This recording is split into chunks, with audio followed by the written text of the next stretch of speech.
The Battle of Cowpens wasn't just a fight in South Carolina, it was Daniel Morgan's long-awaited revenge against the British Empire. Welcome back everyone to Hidden History Stories.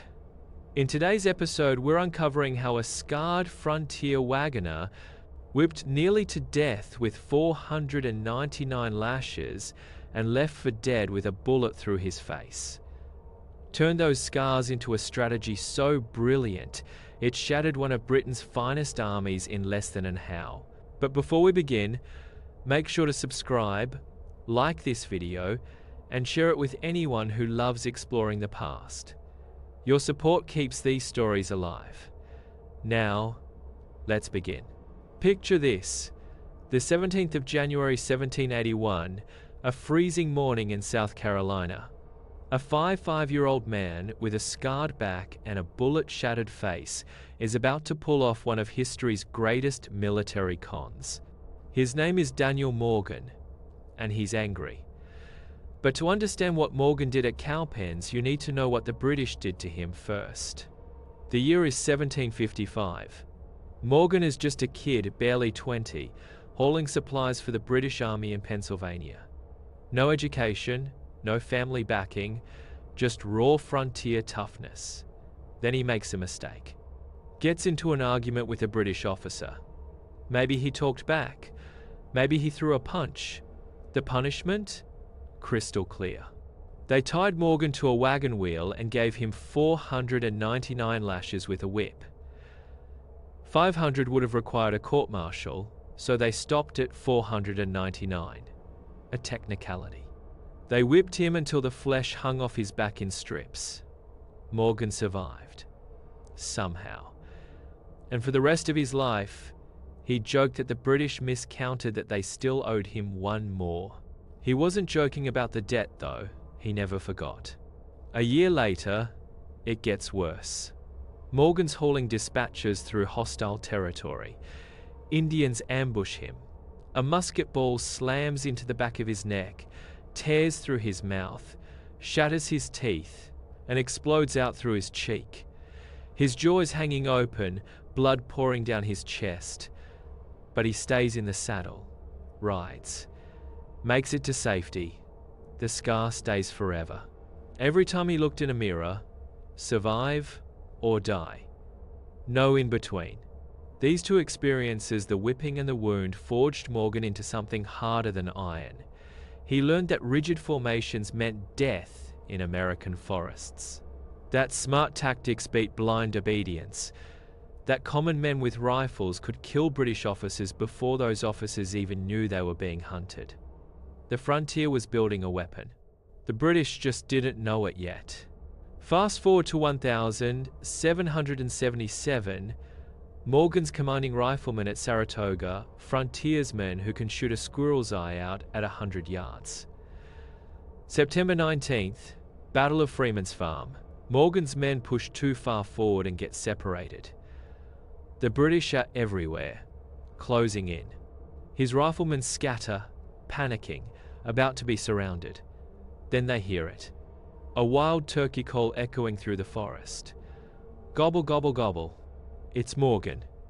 Using a call he learned as a boy, his men recognize it instantly. Rally. Fight their way out. No textbook taught that move. 3 weeks later, at Bemis Heights, Morgan's men help win the battle that turns the entire war. They target British officers with surgical precision. General Simon Fraser falls to a rifle shot. Burgoyne's army collapses, surrenders. But does Congress promote Morgan? Nope. They overlook him. He's just a frontier officer, not educated, not refined. Disgusted and in terrible health, Morgan quits in 1779 and goes home. But the war isn't done with him yet. By 1780, the South is a disaster. Charleston captured. American armies crushed at Camden. The British are winning. Congress panics. Suddenly that frontier officer doesn't seem so unrefined anymore. They promote Morgan to brigadier general and beg him to go south. His body is wrecked. Arthritis. Sciatica.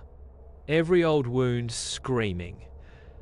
But he goes anyway, because the British still owe him something. General Nathanael Greene takes command and does something risky. Splits his small army in two, gives Morgan 900 men, tells him to operate independently in western South Carolina. It's bait, and the British bite hard. Lieutenant Colonel Banastra Tarleton, young, aggressive, arrogant. His cavalry earned a terrifying nickname, Bloody Band.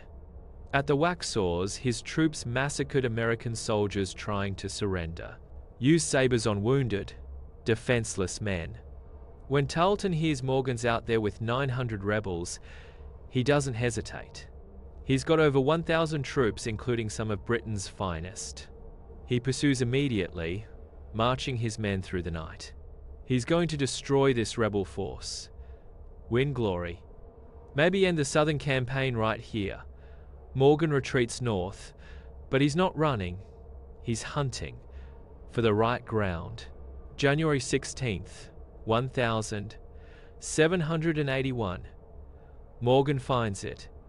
Hannah's Cowpens, a winter pasture.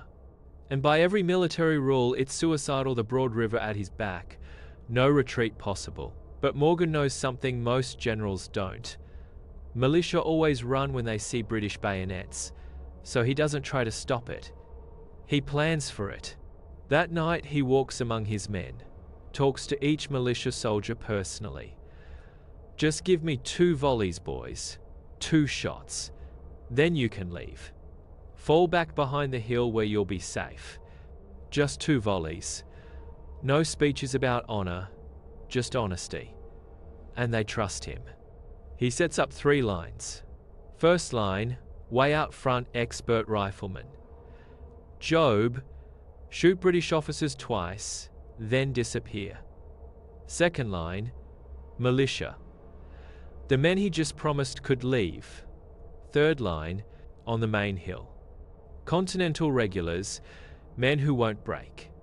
Hidden behind the hill, William Washington's cavalry, waiting. January 17th, first light. Tarleton's army appears, exhausted from marching all night. But Tarleton sees Morgan's position and grins. Backs to a river, no escape, easy victory.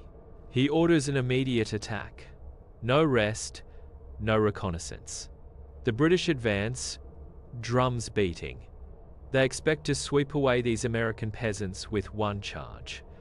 Morgan's first line opens fire. British officers drop. The skirmishers fade back like ghosts. The British press forward. Hit the militia line.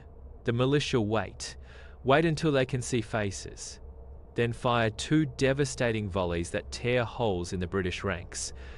And then they run. Tarleton sees it and thinks he's won. His troops pursue. Their formations break up in the excitement. Exactly as Morgan planned. The British crash into the third line. Suddenly they're not fighting farmers. These are Continental regulars. And they don't run. The 2 lines trade volleys at murderously close range. The British press hard. On the American right, an officer orders his company to pivot. In the chaos, other companies think it's a general retreat. They pull back. Tarleton orders the final assault. His troops surge forward for the kill. But the American withdrawal is controlled, organized. The men move behind the hill, reform, turn around, wait. The British charge over that hill in a disorganized mob, expecting fleeing enemies. They face a solid line at point-blank range. This is the moment. 26 years in the making. The Americans fire 1 massive volley. The British advance stops dead. Morgan orders a bayonet charge. At the exact same moment, the militia that ran away reappears, fires into the British flank. Washington's cavalry thunders into the British rear. Surrounded, 3 sides. The battle that should have taken minutes turns into complete disaster in under an hour. British soldiers throw down their weapons, surrender in droves. Tarleton tries to rally them. Hopeless. He fights briefly, then flees with a handful of horsemen. Morgan's losses? 12 dead, 60 wounded. Tarleton's losses? Over 800. That wasn't just a victory, that was 499 lashes, plus one, paid in full, with interest. An uneducated frontier wagoner who'd been whipped nearly to death just destroyed a British army using tactics that would make Hannibal jealous. He'd used the enemy's arrogance against them, turned militia panic into tactical advantage, made every weakness a strength. The victory shattered British assumptions, destroyed one of their best strike forces, gave Americans hope when everything seemed lost, and set in motion the events leading to Yorktown. After the battle, Morgan could barely ride. His body was done. Congress finally gave him a gold medal, one of only 8 during the entire war. But his health was shattered. He resigned, went home to Virginia, built a prosperous estate and named it Saratoga. Morgan lived another 21 years, dying in 1802 at 66, though he looked ancient. Every scar, every wound, every hardship carved into his body. But he'd gotten what he wanted. That debt from 1,755 paid. Daniel Morgan proved that American troops could defeat professional European armies. That understanding your men mattered more than textbook tactics. That a common wagoner with enough brains, courage, and pure spite could outthink the finest officers Britain could field.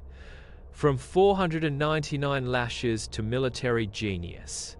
From scarred teamster to American legend. One debt, 26 years. Finally settled at a place called Cowpens, where an old wagoner taught the British what frontier justice really meant. That was the story of Daniel Morgan, the scarred wagoner who turned 499 lashes and a shattered face into one of the most brilliant victories of the American Revolution. If you found this story inspiring, remember to like, share, and subscribe to the channel so you never miss more hidden history stories. And let me know in the comments, what is your favorite historical era?